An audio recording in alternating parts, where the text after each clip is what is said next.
अपने देश में हर कौम के, हर जाति के, धर्म के बच्चों बच्चियों के हायर एजुकेशन के लिए, स्पेशली मुस्लिम कौम के लड़के लड़कियों के higher education means university level education के लिए बैंकिंग सिस्टम के तहत एजुकेशन लोन लेकर पढ़ाई करने का बड़ा अच्छा इंतज़ाम है।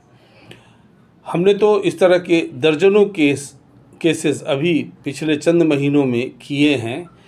पेरेंट्स का फ़ोन आता है, पैसा नहीं है, पैसे का इंतज़ाम कर दिया जाए। हम उनको रास्ता बताते हैं बैंकिंग सिस्टम का, जहां से फ्रीली सरकार और रिज़र्व बैंक ऑफ इंडिया के हुक्म के तहत में हायर एजुकेशन के लिए मुल्क में और मुल्क से बाहर भी banks freely at about 10%, 11% rate of interest पे पैसा देते हैं, चाहे आप जो पढ़ाई करने जाएं, MBBS, इंजीनियरिंग, MBA, लॉ।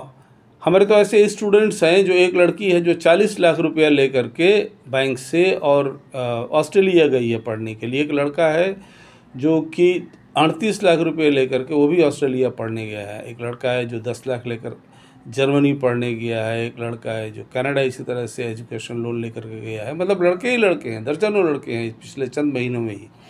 तो हम आप तमाम मुस्लिम बरादरान को, भाइयों बहनों को ये दावत देते हैं कि पैसे की कमी की वजह से बच्चे को साइकिल पंक्चर करने वाला मत बनाइए, झाड़ू लगाने वाला मत बनाइए। समाज का पैसा बैंकों में लाखों लाखों करोड़ों करोड़ रुपये रखा हुआ है इस काम के लिए कि वो स्टूडेंट्स को एजुकेशन लोन के तौर पर दिया जाए।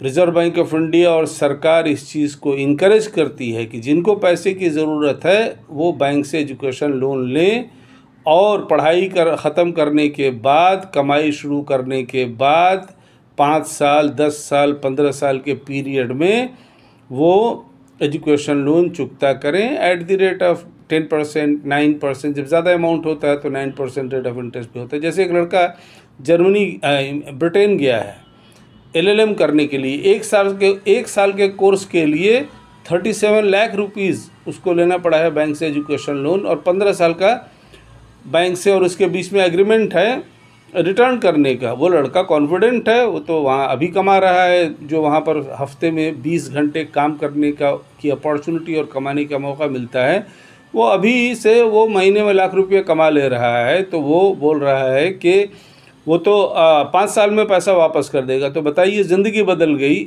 वालिद साहब का पैसा नहीं, दादा का पैसा नहीं, नाना मामा का पैसा नहीं, हम लोगों का पैसा जो बैंक में है, देश की जनता का पैसा जो बैंक में, उसके ज़रिए आपका भी लड़का लड़की आराम से देश में पढ़ाई कर सकता है एजुकेशन लोन लेकर। उसका इंटरेस्ट हम लोग दे देते हैं।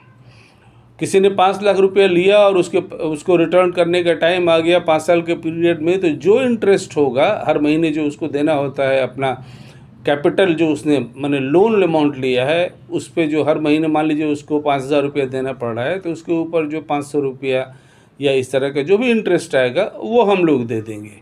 तो इस तरह से आप लोग अपने बच्चों को पढ़ाई से हर हाल में आधी रोटी खाएंगे, बच्चे को पढ़ाएंगे वाले फार्मूला को आप लोग अपनाइए और बच्चों को पढ़ाई में, मॉडर्न एजुकेशन में आगे बढ़ाइए। ये मौका आज से 50 साल पहले भी नहीं था। हम लोग जब आज से 50 साल पहले स्टूडेंट थे तो ये मौका नहीं था। और अलीगढ़ में हमें याद है कि हम तो कई लड़कों के साथ वहाँ पर सुल्तान जहाँ मंजिल में वो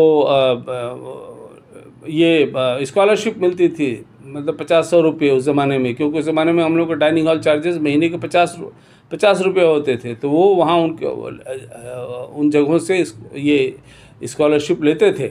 आज की तारीख़ में कहीं किसी के सामने हाथ फैलाने की ज़रूरत नहीं है, कहीं मस्जिद के सामने खड़े होकर लड़के लड़कियों को पढ़ाने के लिए पैसा लेने की ज़रूरत नहीं है। सीधे बैंक जाइए, हर बैंक देता है, चाहे आपको उसका अकाउंट हो या नहीं हो, हर बैंक देते हैं। एक बैंक नहीं, अनेक बैंक, 1 दर्जन सरकारी बैंक, 1 दर्जन प्राइवेट सेक्टर बैंक, सब देते हैं। सरकार के हुक्म के हिसाब से आप लोग जाइए, जिनको ज़रूरत है जाएं, अपने बच्चों को doctor, engineer, lawyer, MBA, professor बनाएं और ज़िंदगी में कामयाबी हासिल करने का मौका दे बच्चों को। आप लोग नहीं कमाए कोई बात नहीं है, हम लोगों का पैसा, देश की जनता का पैसा बैंक्स में है और बैंक्स खुले दिल से ये एजुकेशन लोन देते हैं। और उसका इंटरेस्ट हम लोग दे देते हैं। और आप लोग मुस्लिम एजुकेशन ट्रस्ट के साथ जुड़िए, खुशदिली से जुड़िए। देश की 20 करोड़ मुस्लिम जनता में ये 20 लाख लड़के लड़कियां जो यूनिवर्सिटी लेवल पर पढ़ाई कर रहे हैं, अगर इनको हम लोग संभाल दें तो अगले 10 सालों में लाखों बच्चे engineer, doctor, officer, professor, MBA, CA, politician बन के खड़े हो जाएंगे और मुल्क और कौम की खिदमत करेंगे।